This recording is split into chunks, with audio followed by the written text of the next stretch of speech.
So every season of Overwatch has its own strong heroes, and during the whole last season, I guess partial of this season, we had to deal with a lot of spam comp characters. Characters that could deal a lot of damage from far range, were hard to kill, and overall I feel like were great picks at the time.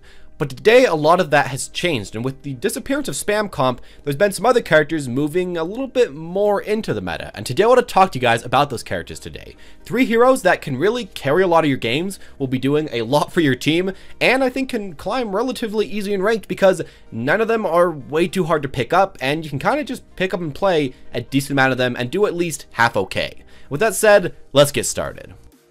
So, Junkrat is kind of a character that I wasn't expecting was going to still be good after Mercy went away. I mean, I expected that, he'd still be decent, but most of the time when a meta goes away, all the characters in that meta kind of disappear. Like, when tank meta went away, we didn't really see many of the tanks for quite a while, except for maybe Orisa or maybe Reinhardt.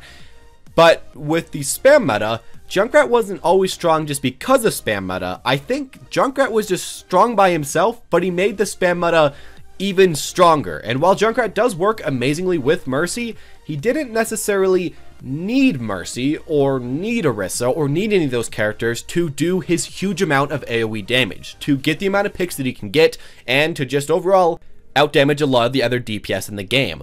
Overall, Junkrat can just do a lot by himself, and he's kind of proven himself for the past month ever since the changes have gone through.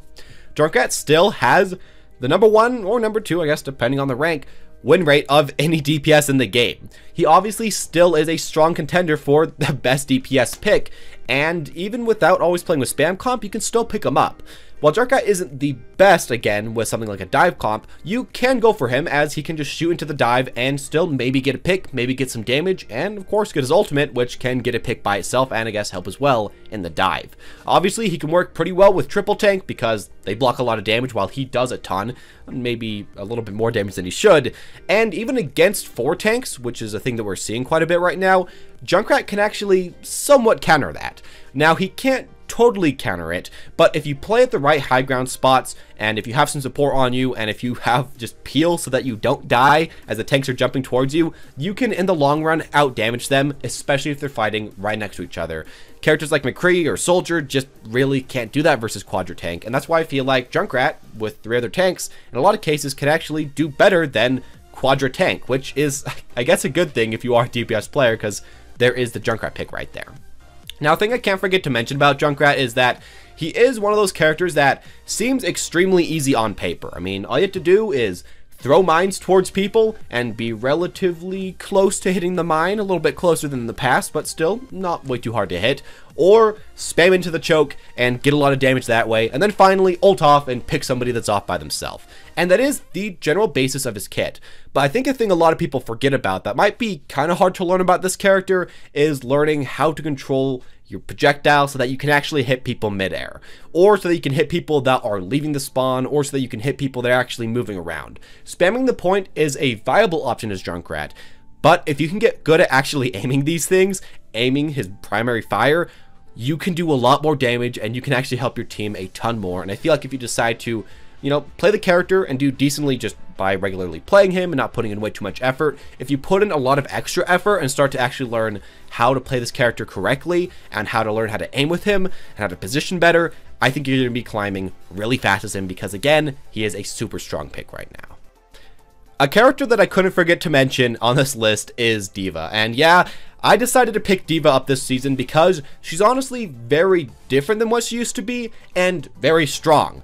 She was actually quite decent against the Mercy meta. I think you could pick her up right there and she'd do okay, but Orisa was probably a bit stronger, a bit easier. You probably should have went for Orisa in that case.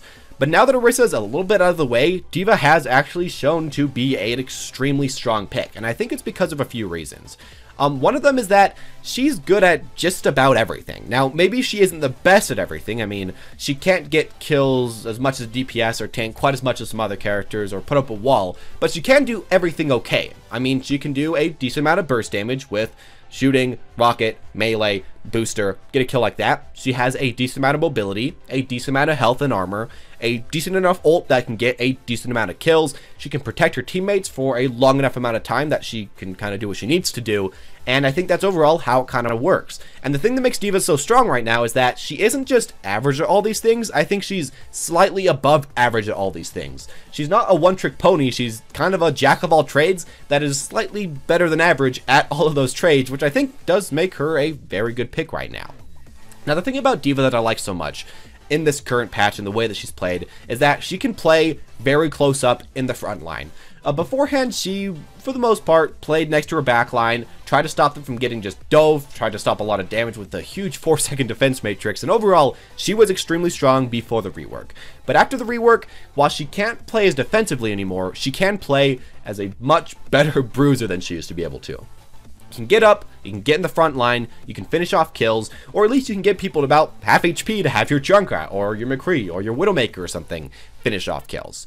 And I guess mentioning Widowmaker, one important thing about Diva is that she can oftentimes counter the enemy DPS that's popping off, and I think that is very important, because oftentimes the enemy Widowmaker is just doing great, or their Hanzo, or their McCree, or their Genji, or something is just doing amazing, and your team just can't deal with them.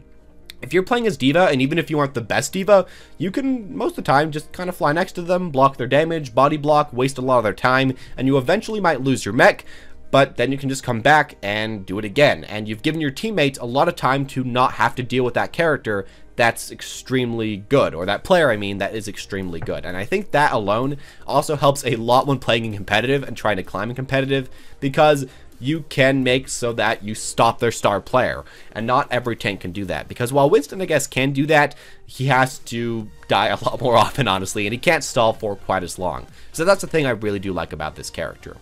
Overall, I think that Diva is a good pick, and I don't think that she's way too hard. While playing her to her best abilities and getting to Masters, Grandmasters, those ranks might be a little bit harder, because you do have to not get picked as much. You do have to make sure that you actually finish off these kills and that you aren't failing at that. You do have to make sure that you are positioned far enough up that you can finish off kills, but not too far that you're past your other tank. There are some things you have to get used to as Diva. I think she still is relatively easy. You do have to aim with her, which you don't have to do with all of the tanks, but other than that, I think she is a good pick that's not way too hard, that honestly can carry a lot of games if you want to give her the chance. And personally, I have a 75% win rate with her in Masters, so yeah, I think she's a good choice.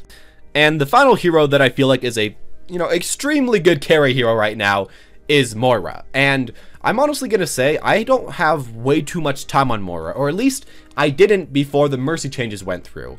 But now I've been playing Moira a lot. Moira supplies the most healing in the game, honestly, some of the most damage in the game as a support, honestly, a extremely fast charging ultimate that you can get once or even twice per team fight, which is just insane, a huge amount of mobility, so she's slippery and hard to kill, and overall, she's hard to kill for DPS at all, because she throws out the healing orb, she gives them the suck, and she could actually out 1v1 a lot of lower ranked DPS players. I think if you're really below Diamond, even at Diamond, or I guess even at Masters, she can beat a lot of people and beat a lot of characters, and Moira can overall do very well. If the Moira is focusing on healing your teammates, keeping everybody alive, and if her teammates actually are next to each other, there's not much that can out-heal that right now. I guess you could say, maybe a heal boosted, grenaded Ana could do that, if you have like a Lucio E-ing and an Ana grenading or shooting, that could kind of be similar, but Moira can kind of do that by herself, and I think that's something that you can't really look down upon. Now, there is a problem about Moira, which is that she does run out of juice, and she is a very big interval character. You have to go in, full throttle, try to win that team fight, and if you don't, you have to go back and then try again later. She needs to have almost full charge on her heal before a team fight, because if you go in when she's half or quarter charge, you're just going to lose that straight out. That's just kind of how it works, because if Moira's having to focus on damaging the enemies in a team fight, there's just not much healing going on for her team, and especially if you're just playing with a Lucio or with a Zen, Moira does not do way too much. But if your teammates know how to play around her, and if they know that her heal can't go on all the time, and if they actually play around that, Moira can just output a ridiculous amount of healing, a ridiculous amount of damage.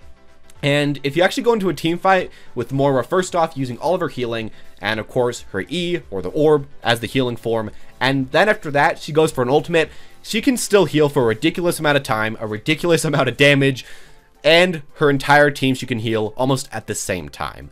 I think it's just a ridiculous thing about this character, and honestly, I don't think she's way too hard to play.